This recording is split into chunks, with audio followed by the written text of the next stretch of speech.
Hello friends, हमारे इस YouTube channel PPC learning में आप सभी का स्वागत है। आज का टॉपिक है communication network in an organisation. आप इस वीडियो को लास्ट तक देखिए। अगर आपको वीडियो अच्छी लगी तो वीडियो को लाइक कीजिए और शेयर कीजिए। इस वीडियो में कम्युनिकेशन टॉपिक से रिलेटेड सारे शॉर्ट नोट्स भी अवेलेबल हैं। सो आइए स्टार्ट करते हैं। It is very difficult for an individual to determine the different types of communication prevalent in an organization, but by knowing the process of transmission, relationships developed, or parties involved in the communication process, one can easily classify them. Two main types of communication network are formal and informal. Communication के जो दो दो प्रकार हैं, जो main है वो है फॉर्मल और इनफॉर्मल।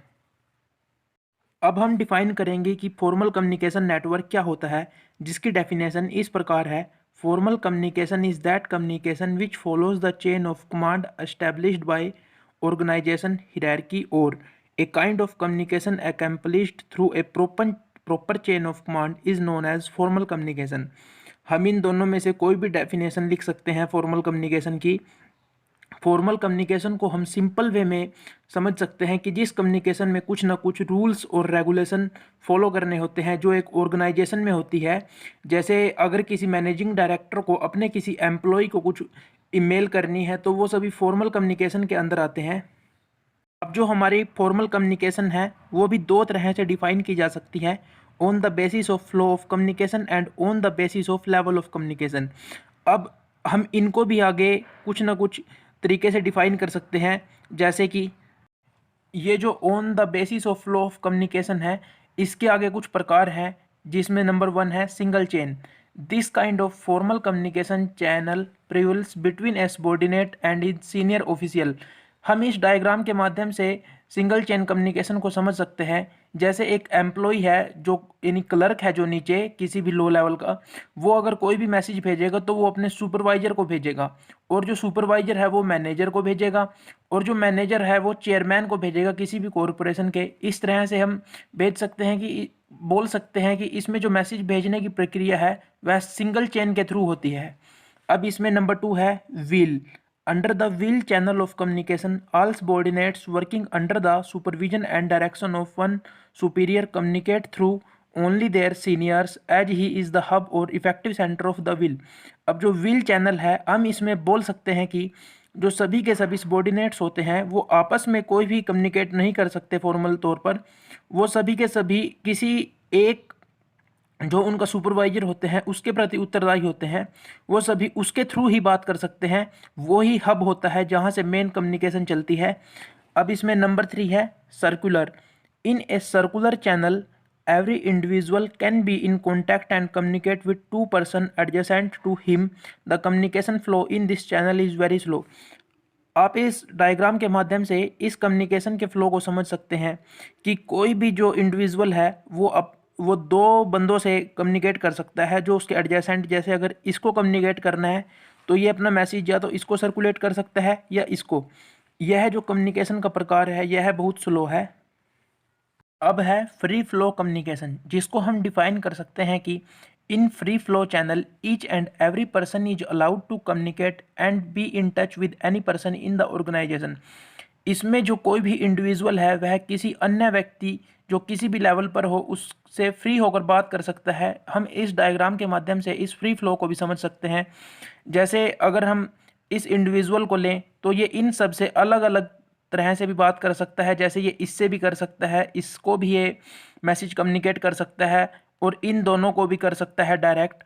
यानी इसमें हर कोई बंदा फ्री होता है कि वह किस तरह से और किसी से डायरेक्ट बात कर सकता है। अब है inverted V communication. A person is permitted to communicate with his immediate senior and his senior senior.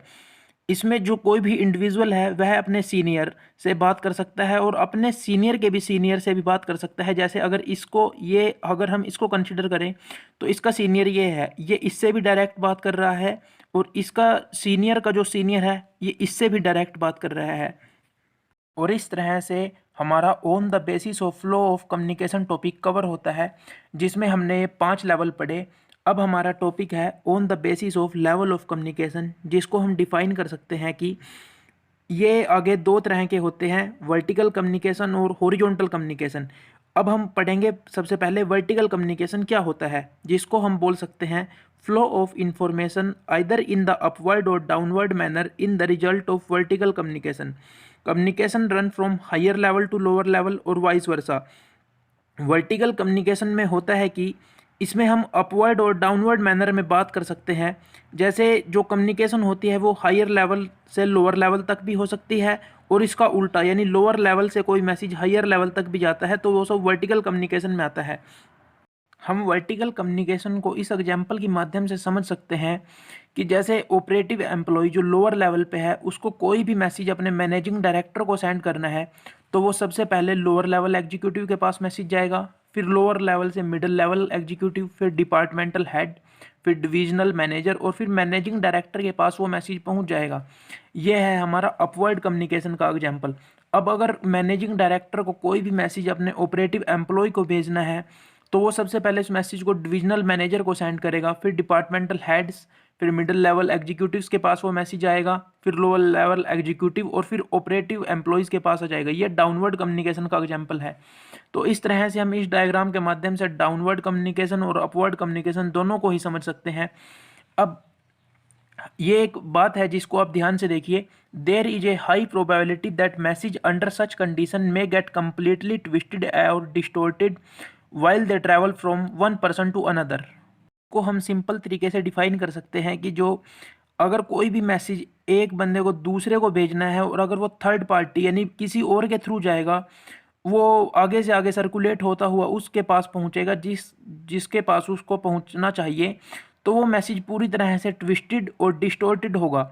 यानी हम इसको बोल सकते हैं कि कोई भी बात अगर किसी के द्वारा भेजी गई और किसी और को भेजनी है, लेकिन अगर बीच में कोई और है जिसके थ्रू वह बात जाएगी, तो वह बात घूम फिर कर जाएगी, जिससे वो मैसेज पूरी तरह से विकृत हो सकता है। यानी टूटा फूटा हुआ मैसेज जाएगा, पूरा का पूरा मैसेज जो हम सर्कुलेट करना चाहेंगे वो मैसेज नहीं पहुंचता। अब ये है, there are two forms of upward communication which are as feedback of information और वॉलंटरी कम्युनिकेशन। अब वर्टिकल कम्युनिकेशन के बाद हमारा टॉपिक है हॉरिजॉन्टल कम्युनिकेशन क्या होता है, जिसको हम इस तरह से स्टडी करेंगे कि communication between the various sections और department of unit at the same level और between employees the same department without any kind of superior subordinate relation is known as horizontal communication. It is also termed as lateral communication. जो horizontal communication होती है उसको हम lateral communication भी बोल सकते हैं। इसको हम सिंपल तरीके से समझ सकते हैं कि कोई भी मैसेज अपनी सेम पोजीशन के बंदे को ट्रांसफ़र करना किसी भी इंडस्ट्री में या किसी भी इंस्टीट्यूट में, उसको वो हॉरिजॉन्टल कम्युनिकेशन के अंडर आता है। इसको हम इस डायग्राम के माध्यम से अच्छे से समझ पाएंगे कि जैसे डिविजनल मैनेजर है जो स्टील कंपनी का, और डिविजनल मैनेजर है जो सीमेंट कंपनी का, अगर उनको कोई भी कम्युनिकेशन करनी है, कोई भी मैसेज सर्कुलेट करना है एक दूसरे को, तो वो हॉरिजॉन्टल कम्युनिकेशन के अंडर आएगा। इसी तरह से जैसे डिपार्टमेंट हेड है प्रोडक्शन का और डिपार्टमेंट हेड है मार्केटिंग का, उनको अगर कोई भी आपस में कम्युनिकेट करना है तो वो सभी हॉरिजॉन्टल कम्युनिकेशन के अंडर आ जाएगा। इस तरह से हम हॉरिजॉन्टल कम्युनिकेशन को भी डिफाइन कर सकते हैं। अब हमारे पास आ सकता है कि एडवांटेज क्या है फॉर्मल कम्युनिकेशन के, जिनको हम इस तरीके से डिफाइन कर सकते हैं कि number 1 maintains authority of the officers, number 2 provides clear and effective communication, कि ये जो है वो क्लियर और इफेक्टिव कम्युनिकेशन प्रोवाइड करता है। Maintain systematic information flow. ऐसे कि डिसएडवांटेज ऑफ फॉर्मल कम्युनिकेशन में इंक्रीजेज वर्कलोड, जिससे वर्कलोड बढ़ जाता है किसी भी इंडिविजुअल के ऊपर, अफेक्ट्स फॉर्मल रिलेशनशिप्स, यह फॉर्मल रिलेशनशिप्स को अफेक्ट करता है। Dilutes accuracy of message, decreases proactiveness of message. इस तरह से हमारा फॉर्मल कम्युनिकेशन है जो communication network in an organisation के अंदर, यहाँ तक यह टॉपिक कवर हो जाता है, जिसमें हमने पढ़ा हॉरिजॉन्टल कम्युनिकेशन, वर्टिकल कम्युनिकेशन, और अब हमारा बचता है इनफॉर्मल कम्युनिकेशन, जिसको हम अगली वीडियो में स्टडी करेंगे। तब तक के लिए आप सभी अपना ध्यान रखिए। Thank you.